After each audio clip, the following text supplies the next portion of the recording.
Yes. Well, John Lash's book is all about the Gnostics. So, have you heard of it? Yeah. Okay, have you read it? You should read it. Yeah, I heard Excellent. Okay. Anything else? It was, this some years back, it was about 10 days before I saw my UFO. I remember we were having a conversation with the neighbors there, and I said, I've never seen a UFO, but I still believe in them, because there's a lot of people that see things, you know, and I know they're not all liars, but it was like, after I said that 10 days ago, I seen mine, and I got video proof of mine, you know, and I was in shock. The next 3 days, I remember I could not sleep. I was just tossing and turning, and where do I turn to? And thank God that I met George Parks and Jim Rogers because of the cutting edge. You know, if it wouldn't have been for them, I probably wouldn't have got nothing out. But I talked to Dr. Lynn Katai. But the thing about it is, I still believed it. But you just said in your opening statement that you never seen one. My thing is, my question to you is, do you still want to see one? What you wish for. You still want to be recorded. Okay. You put me on the spot there. And I have to go back to my Hollywood. UFOs, I have a passion for Hollywood special effects and all the old sci-fi movies in Hollywood. So, what I want to see with my own eyes is a levitating circular machine. I want to see for myself that this technology is real. And we forgot to flash up my last picture on the slide, which is I want to believe. I don't want to believe, I want to know. I don't want to believe, I want to know. And I believe that there are anti-gravity technologies, that they do exist. But unfortunately, the petroleum companies that run the world can't make any money off it because it's free energy technology. So that's another reason why we don't see it. Charlotte?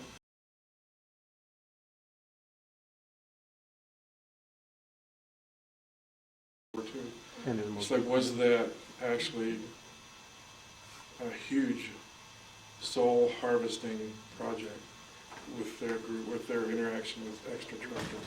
I'm going to have to turn this over at this point to my dear friend Windelle Stevens. I don't want to hog it.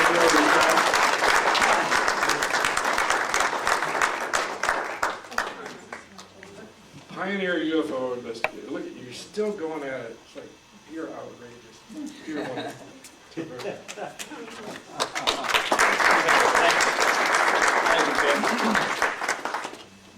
I'm here to tell you about the 18th Annual International UFO Congress coming off in Laughlin on February 22 to 28 of this year, 09. But I got to tell you that it all started right here in Tucson in 1990 when June Scher and Alan Benz and a number of people here helped me put on the first World UFO Congress. And when we started out, we decided the only way we could make a success of it was to make it bigger and better than anything that it had ever done before.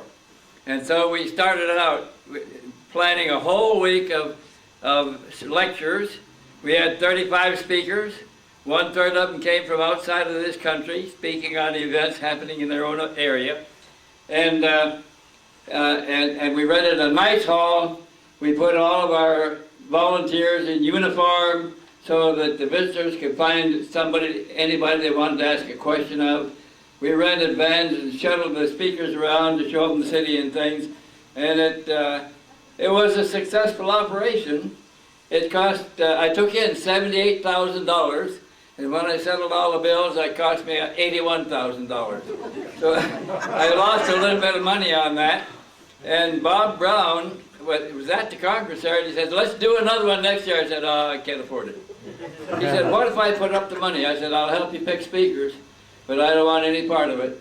So he scheduled the next Congress, And he wanted to call it the Second World Congress. And I said, no, I'd like to reserve the name World Congress in case I decide to use it again. Let's call it the International UFO Congress. And that's what he did. And that's what this is all about here. So he has continued it now for 18 years. And it actually is the biggest Congress in the world. And it's known all over the world also.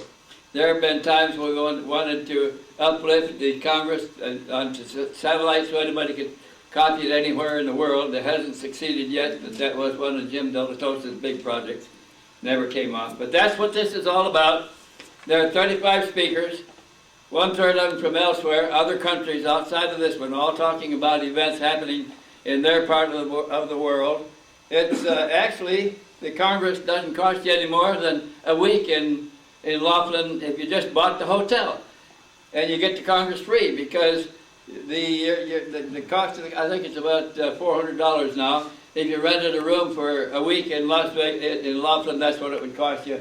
And you get all the Congress free, you get 3 banquets free, you get all the speakers free, you get something like 40 vendors' tables available. It's a big affair, and they even put us up on the marquee there at the hotel we staged it in, and we have a little EB about 20 feet tall on the lawn outside. Anyway, that's what this is all about. We only have a few of these flyers left. June's got them back there for anybody that either intends to go or knows somebody that intends to go. You can get a copy of the flyer from her, and it's inside is a list of the speakers and the subject they're going to cover, and they're exotic. We have to turn down excellent speakers every year. This year we tried to get the witnesses to the earliest UFO crash on record here in this country. And it happened at San Antonio Wash on the highway that runs north and south near Las Cruces now, the old highway there. It happened the day after the armistice was signed aboard the battleship Missouri with Japan. And 2 Indian boys riding their ponies saw the craft come in, cut a swath about 300 feet wide in the scrub, coming into the wash, buried the end of it into the dirt, and the Indian boys sat there and watched creatures moving around inside that were still alive, and a purplish, a reddish purple cloud of dust that drifted away. They watched it until near dark, and they had to go home. They came back the next morning, and it was still there. Nobody else had seen it. It was just on the side of the road. And they watched as the recovery people began to arrive to pick up the wreckage. They told me that it was 29 feet from top to bottom, and 14 feet from top to bottom, and 30 feet in diameter. Now that's a pretty good sized vehicle, and they saw several beings moving around in it before they left that first night. When they came back the next day, they only saw one walking around, and he was picked up by the recovery people. But we couldn't get them in this year. They'll be on our program next year. That's the San Antonio crash, and we'll have Remy Baca and his friend there to tell us about that one. But we have events like that every year, and maybe Jim might have mentioned this. When we are involved in things like this, in George too, and June, information comes to us that we can't release, we can't publish, because we don't have enough proof of it, enough verification. But these things come up all the time, and so we try to work as many of them in as we can, and as we can afford to put on the program. So we invite everybody here to join us in Laughlin. It's going to be, the February 22nd to the 28th. That's a full week, and the price is just about the price of the room for the week, and get all the rest of it free. George? Yes. Thank you. Bueno.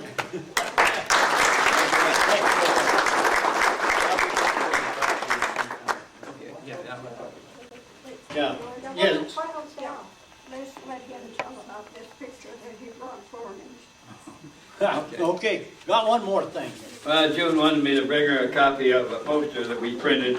This picture was taken in Denmark by a man walking his dog I don't remember his name anymore, but he saw a silver object approach in the sky.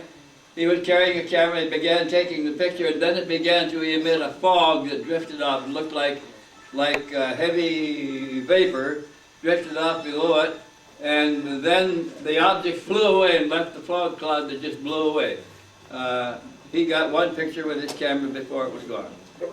And And he Denmark. has more of them if you want. Thank you.